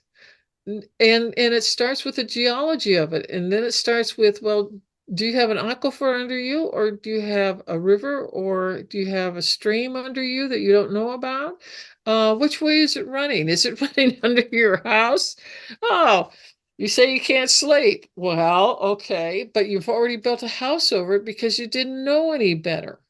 Nobody taught you this. They knew this in the United States back in the 16 and 1700s and the 1800s. They had dowsers, okay, who would douse with a pair of sticks. It's a Y-shaped stick, Mm. and they would hold both ends of that, and that little front of it would go like this or like this where the water was at. And so they knew not to build over underground water areas. And they were right. But everybody's forgotten that. And so now they build over everything. Mm. And it's no wonder some people can't sleep in different rooms, but it's because of that. So, you know, look at what you got in your own backyard. Take a look at this, Eugenia. I mean, I know you're on roller skates 90% of the time, but um, just someday just go out and just look around. And do you have somebody who's a master herbalist or an herbalist in your area? I can definitely find somebody. I actually have a somebody who is a whose family does a lot of work with Aboriginal herbs and things like that. And we are having a meeting very soon after you mentioned to me to get in touch with somebody local. And I was like, wow, actually, I've got this Yeah. client. And so I'm really excited to meet up with her and learn more about Good. the Yeah, Aboriginal people. because your indigenous people know what plants, what rocks, what water, everything, or where to sit or where not to be sitting. They know all those things, Mm, and they all contribute to your health and welfare, or it takes it apart. mm, If you happen to have your house in the wrong place at the wrong time. mm, I'm not saying that you are, but I've run into this so often it's not even funny. mm, But walking the land definitely tells you what to be looking for. And if you're building a house, then you definitely want that book because it's going to tell you how not to build in the wrong place because you live in it. And I've had people get really sick after they build a house someplace and they've built it over a negative energy line, which is where the discarnates use it as a highway to get from point A to point B. You just don't really want that energy, and you don't want them coming through your house. mm, It's like a bus station. mm. I Yeah. I've I read your book Path of the Mystic. So just for our listeners, even though Eileen writes under pseudonyms, if you just type in Eileen Nauman in uh Amazon, your Lindsay McKenna books come up as well, which is great. But so I finished reading your book Path of the Mystic, which was just beautiful, absolutely beautiful. And I'm going to do Walking the Land. I've bought them all on Kindle because some of them I couldn't get the physical Good. copies posted over here. So the Yeah. next one I'll do Walking the Land, and then I've also got your the Soul Retrieval book, which I'll do after that. But the Walking the Land one, I can't wait to get into that because we've got the Yeah, 16 acres here. it's Mm, far more important than anybody realizes, and your health can degrade terribly if mm, you live in a house in the wrong place over mhm. time. And sometimes it's pretty quick, Yeah, depending upon what's yeah. going on energy wise. So again, you can't see it. Mm, Um, and this is why we need to train people, just generally speaking. I think Metaphysics 101 ought to be taught to every kid starting in absolutely. first grade. Start Mm. coloring the auras, and Yeah, color where the chakras are at. I would absolutely. train that. Imagine that. We need to, I wonder if there's a coloring in book like that for children. Your publishing company Not should do really. something like that, Eileen. Get your niece on board and create a children's coloring in book exactly for Well, that. it's funny. I was thinking along that line the other day that I mean, my niece does graphics, but I don't know that she wants to do a book or anything like that. I don't think she does. But I was thinking, why? I mean, I went over on Amazon and I was looking for a children's book on what we're talking about, and Mm, there's pieces of it in different things, but you've got to be pagan or Wicca or mm, Native American or God knows what you want to call it.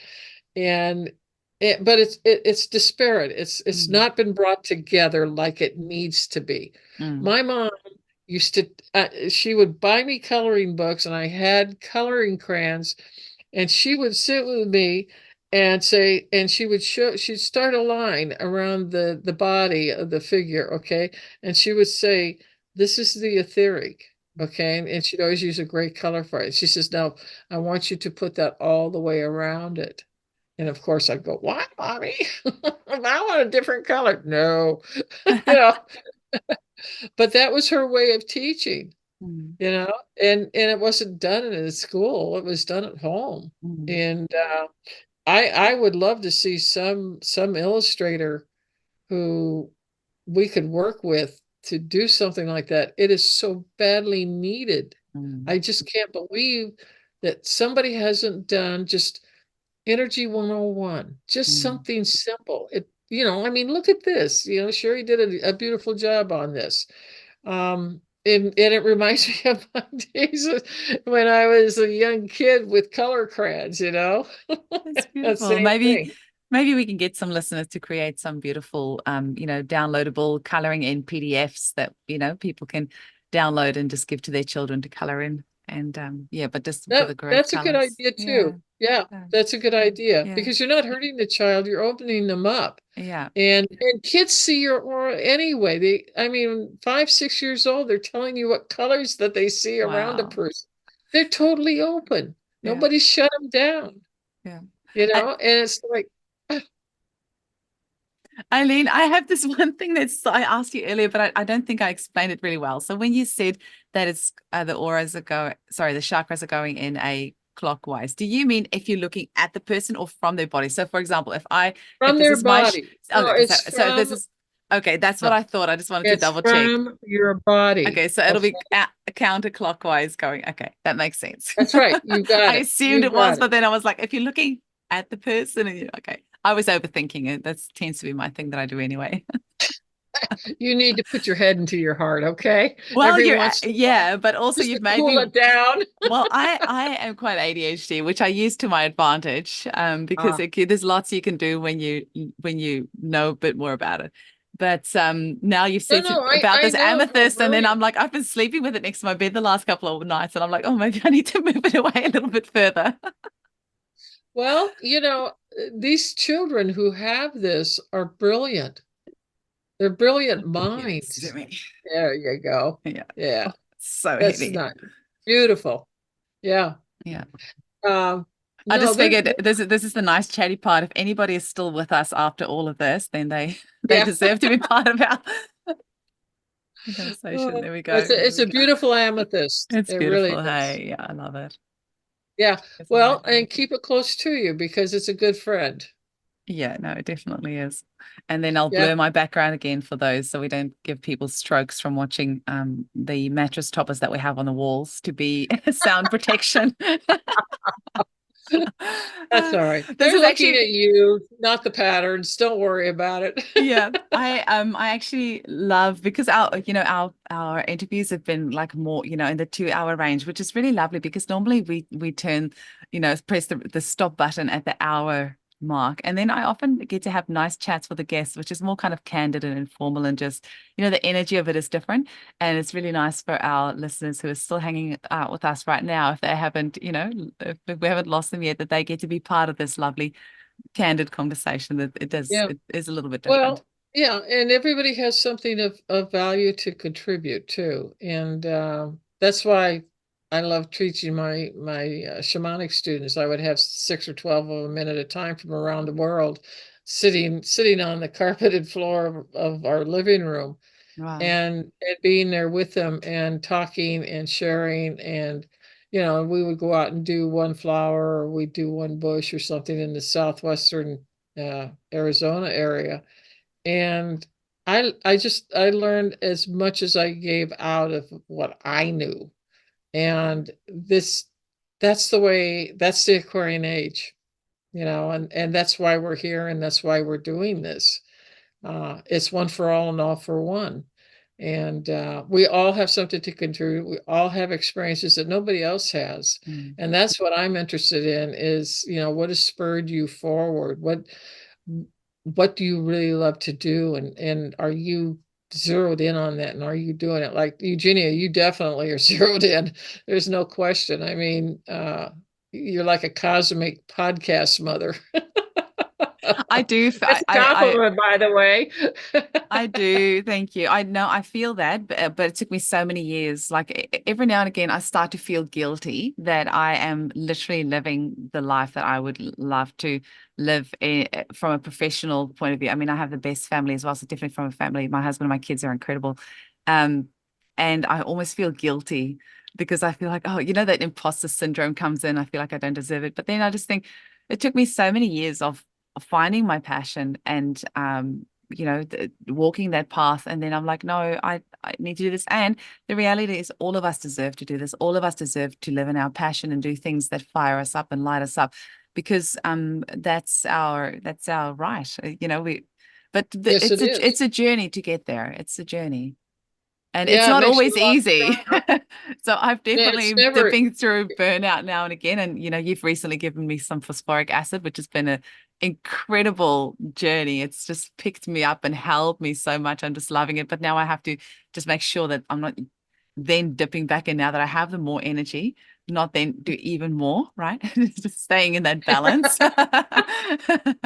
yeah, yeah, no, it is called walking in harmony, what we call walking in harmony. You have to know when to quit and you have to know when to give your physical body a rest and your mind a rest. And There is that. Yeah. That's something you learn along the way. I'm 77, so I've been there, done what you've done. I know from experience. And So, but isn't age wonderful? Because I'm 44 now, but I'm just I love my 30s and I'm loving my 40s even more. And I look at my parents-in-law that in their 70s, my mum, and they just, there's such a beautiful liberation that comes with that. You don't have to please anybody anymore. You can just, do what right. makes you happy. You don't have to explain yourself or justify yourself to anyone. And I think getting older is such a huge privilege. So I have no issues with telling anybody my age or trying to hide it or anything like that. Like I don't color my hair either, or like I'm so every little bit of gray that comes out, I'm so excited because it's such a privilege that's not given to so many people, being able to age and get older and wiser and if they don't, it's it's their journey as well, that people that leave us quite young and all that sort of stuff. But aging is such a huge privilege. It is. And women have more to give usually than anybody. And that's why I work almost exclusively with women. Is I want to support them. I want to urge them on. I want to coax them. Uh, I want them to be reaching for the stars, because everybody can and should be reaching for the stars, because the stars talk back to us. There's another topic, another time. Everybody has a special constellation. Everybody has a special star. And you can start communicating with it, and you can get energy from that, but it's teaching, educational, healing energy. It's nothing bad, okay? But the more you open yourself up to the world, the more the world becomes available to you, and energetically speaking, and it supports and holds you, and also helps you bring your dreams to life and to live it, not just think about it or feel it or ache for it or wish for it. You're walking in your dream. And that's why they call this 3D world Maya. Mm. It's a hall of mirrors, but different mirrors can produce a lot of incredible healing and a lot of incredible love and compassion. And that's my whole focus right there, is helping people. Mhm. And it's such a joy to watch them grow and become little flowers that bloom. I They I each have have their own fragrance. Exactly. I have to say the biggest thing that helped me to really live a life of passion and to get to have to get to do what I love, because there are so many homeopaths. I just heard of another, such an incredible homeopath, so smart. And so, she's actually a doctor in homeopathy as well. And she's so scared of putting herself out there for so many years. And now it's to the point where I've heard she's not actually going to practice anymore. She's gone into a totally different career. But there's also so many homeopaths that if you have a problem, they'll say, oh, come for an appointment, come for an appointment. Whereas my whole thing right from the start is just giving advice away for free, helping as many people for free as I can in Facebook groups and things like that. And you have to be careful of your own energy as well, right? It's an energetic exchange, but helping clients on an acute level. And I was so shocked when I once had a homeopath, very well-known homeopath, say to me, I don't do those mothers courses, those at-home teaching mothers courses. If they have a problem, they need to come and see me. I'm like, well, I don't want my client to call me at 2 a.m. on a Saturday morning with their child's ear infection. You need to empower that mother. And I've found over the years that the more I give away, the more I empower others, instead of thinking, oh, it's going to take business away from me. Oh, I can't tell the person this secret or that thing or this a remedy that I use or the way that I do this or that, because, it will take business away from me. If you go from that scarcity mentality, things just don't flow and it's hard and it just doesn't serve anybody. But if you go from that abundance mentality of, yep, let's help people, let's give away, let's do this for free, let's see how many we can inspire and help, then it really does come back as well. Right. And it does. I mean, a thousandfold it comes back to you. I mean, Mm. I've lived a life that very few, I mean, most of them would think I was making it up, because I am a fiction author and New York Times bestselling author. Uh, that I made it all up, but I didn't. But it was a matter of crawling out of the cellar and working through my wounds and taking responsibility for them and getting the help and asking for help and getting it And then that freed me at age 35. So, we all go through what I call the gauntlet. Everybody has a gauntlet down here in 3D. Nobody gets away with it. And you either get stuck in it or you die in it, or you fight your way through it and you get out the other side of it. And that's what I did. I fought my way through it, and I just wasn't going to quit. But not all souls have that kind of resilience. It depends upon how young or old a soul you are. And the older you are, the more you can deal with things and work through it, or help other people work through it, because we all become wounded healers, and that's what I am, and that's what shamans are. I mean, but there is such an archetype as a wounded healer who is Mm, not a shaman. These are people who were terribly wounded in early childhood, the first 18 years, and they have you know a terrible road ahead of them to try and heal themselves. But if you'll try, the universe listens and comes to your aid and support and help. I can't tell you how many times that I thought it's all over. And nope, not really. I mean, it's like, keep on going. And there would always be some synchronistic event, some person, some event would happen. Um, and it's like it just miraculously comes out of the ethers and goes bing, and it's right there. You go, oh, okay, all right, I see the road. All right, mm, keep on going. But that's what we have to do. And your older souls can handle that a lot better than a younger soul. mm. But that's part of living down here in 3D and learning how to live here. And by the time you graduate, boy, it's a good feeling because you don't have to come back here and do that again. Exactly. But there's one thing I want to leave you with, Eugenie. Um, this is this is definitely a spiritual thing I'm going to be talking about. There are a lot of souls down here right now, for the change of guard, if you will, Mm, with the energy of this planet. And the souls that have come in, and they started back in about the 1930s.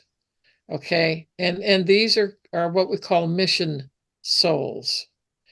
A mission soul is somebody that doesn't have to come back here. They've paid their dues. They've went through hundreds, thousands of lifetimes, and they've completed that course. Okay. That's how it's looked at from the other side. It's like going to school. And a mission soul, first of all, is a soul that is on some kind of service path, where they want to help others. Would probably be the best way to say this. Uh, there's many different types of service paths, and they volunteer to come down here, and they plan for it, and they plan, the type of personality that we have to have, where we have to live, the what country, what are we doing in that country. But a mission soul is there to hold the incoming energy and not allow the energy that's leaving to corrupt and crumble it and destroy it before it ever gets in. And this is where we're at right now. mm, And I'm not a doomsdayer. Don't even think that. But we have more mission souls down here in every country of this world that are working from the heart and working as hard as they can, because, boy, we are up against an onslaught. I have never seen anything like this. But I'm glad I'm here, and I wouldn't want to be anywhere else because I like to be where the action's at. And you're a mission soul for sure. Okay. Anybody that can spread the word and the word gets out, even if it's to a local area, a local radio station or whatever, or maybe regional, maybe your state or your province or whatever. But when they become world famous, or what we don't like to call it famous. We call it global. When you become global, which you have become, okay? This tells me everything I need to know about who and what you are. You really didn't have to come back. You did though, and you are in the thick of it, just like every mission soul is in the thick of it now. And the thing is, with a mission soul, they're much older souls, and they know how to ground, and they know how to just stand straight and tall, and the wind, the rain, the fire, nothing stops them and nothing knocks them down, because they've been there, done that so many times in those incarnations here in 3D. Um, but you have to be a pretty selfless, compassionate soul to be a mission soul. It's an honor, but it's like being the little Dutch boys. They have the dike, and the dike's full of holes, and the mission people come along and put their fingers in the hole to stop the water so it doesn't flood and kill everybody. That's what we're in right now. Okay. And it's it was a time when we needed to get the word out to as many people as we could, about what is really going on, and it can how you can help yourself and help your family and keep that stability, because you can't get tied up with what's going on here. There's such a thing as what we call detachment. And detachment in a spiritual sense is not caring about what happens to anybody. That's not the detachment I'm talking about.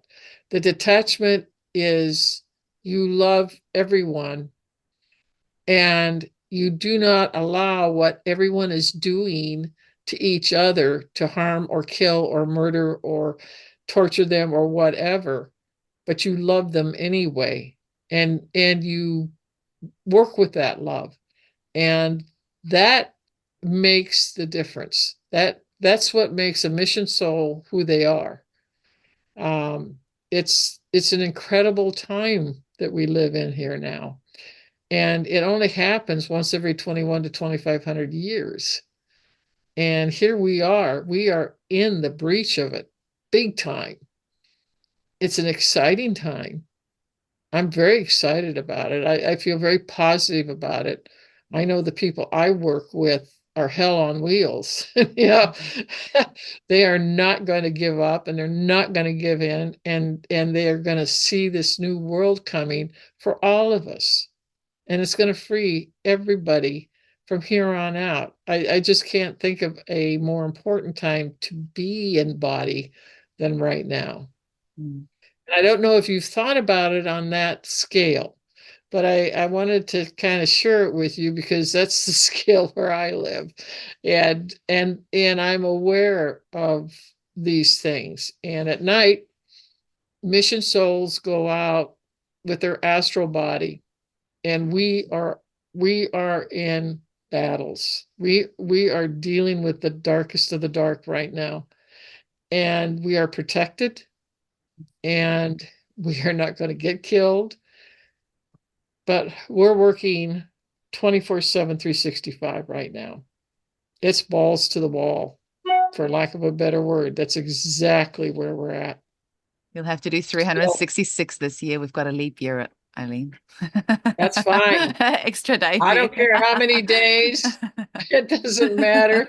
Um, but what you're doing, Eugenia, I just really want to praise you, and it just you're an incredible light to the world. I just want you to know that you don't realize who you are. I do. And you just keep doing what you're doing. You're in the right path. You're in the glide path. I used to be a pilot, so I flew planes. So you're on the glide path. You're coming in for a landing, and that landing is going to be huge over the coming next 6 7 years. And we're all going to be better for it because of what you're doing. We're all going to be better people. We're all going to educate each other. We're going to know a lot more, And that always helps. That never hurts us. That always supports us. Mm. But everybody has good ideas, has experiences. Let's get them out there. Mm, absolutely. Yeah. Hallelujah. Oh, Eileen, it's just, I just never want our conversations to end. It's just so beautiful. Thank you so much once again for today. And we're going to chat again next week. And I've got, can't wait to hang out with Okay. you again and delve a Well, bit more of this. I always leave with like another gazillion unanswered questions, but I know if I ask them, I'm gonna like keep you for another few hours here. And I know it's nighttime there. oh, It's I'm getting not going late. anywhere. I'm not I'll going anywhere. I'll And we save it can for always, I'll save it for next time. But it's just yeah, I've just been more and more this idea of, oh, there I go. The question's gonna come out, but just good and evil and the yin and yang, and you know how you're talking about the person that the murdered and then evil isn't like you gonna can't win. you can't but It's also not gonna but is it win. really a win? Because we can't have one without the other, right? It's impossible to have one But you without the can other. have a balance between them, and it's so Mm. horribly imbalanced. Okay, Women have gotcha. been totally, totally suppressed. You've suppressed over half the world's energy. You Mm. think we're balanced? Okay. I don't. Good point. Good Uh-uh. point. Good point. Okay. Because Oh no, don't the get other me thing is fired as up on this well, one. like we wouldn't incarnate into this planet if there wasn't work to do anyway. So I don't know if there ever That's won't be right. work to do because what's the point of coming down here if we don't have shit to do? That's right. Oh, there's a lot of shit around. There's no question about that. But Yeah. it's how we conduct ourselves in it that Mm, is really, really important. And you do not want to get tied up with nuclear war or what they're doing in Syria and Iran or Iraq. This is where you're detached because you don't want to waste your energy on things that you cannot control. Okay, you're exactly. not in a pilot's seat, you know, in combat dropping bombs. That's a Mm, different story. We're not there. Uh, Let it go. The more we stay open from the heart, the more the energy comes in through us and down into this third dimensional world. mm. That is Okay. so powerful what you're saying because so many of my clients are they completely uh, drive themselves mad with things like child trafficking and all that sort of stuff. And it is Right. horrifying, but unless somebody can tell me what I can physically do about that, I cannot put my energy there. Like I just No, keep you putting my can't. energy into what it is that I'm doing because I know, there's stuff happening in Gaza and all that. There's all these people posting about it on social media. There's nothing I can do for those people. So I can't put my energy there because Right. and even with But COVID, see, like I you know wasn't. better. You know better. You're an old soul. You know that. And we don't. We don't put our energy there. We put it where people who are hurting or people who are looking for help, those are the ones we're going to touch because we have open hearts and Mm, hearts heal. They both start with an H. It's really simple, mm, Eugenia. It's mm, really simple. It's not hard to figure out. And you just have to be that loving, beautiful soul that you are. Just be the sunlight for someone's darkness and the healing will begin automatically because your aura is in their aura and that's where it all begins. mm. That's the catalyst. And it doesn't, I just want to say this, well, it doesn't change the empathy for those people. Like obviously my heart bleeds Oh for all of them no, and no, no, no, but it's nothing no, I can do about it. So I'm not spending my time on social media and the news scrolling through and no. constantly replaying Don't, those oh, images because there is nothing I can do about that. If somebody I can tell me don't. what I can do, I will go and do that. But in the meantime, I'm just going to stay on. But you're doing it. You're doing it right now. This is why I wanted to kind of let you know who you are and what you're doing and how important it is for everyone. All right? That's a trickle down that you have no idea energy wise that's going on because of what you do. It's affecting a lot of people, and that's what we want to do, but it's affecting them positively, not negatively. Mm, Okay.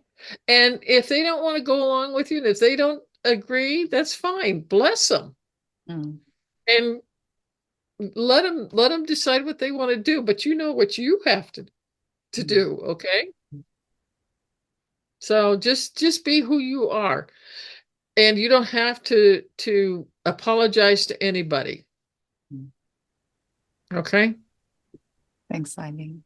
Yeah, I'm ever. sending you so much love, and I'll chat with you Well, again I love next you week. too, and I love what you do. And thank Thank you. you. Thank Same. you very much for everything you do. You're It's just a pleasure. amazing. The feeling Okay. is so mutual. Well, let's Chat see what soon. we can do together. Let's find somebody that can do a coloring book for us. I Let's would do love it. to see. Let's do it. Let's put it out Yeah. there. So you take care, all right? And I love Bye. you. And I Bye. love everybody that stayed. Yeah. Bye-bye.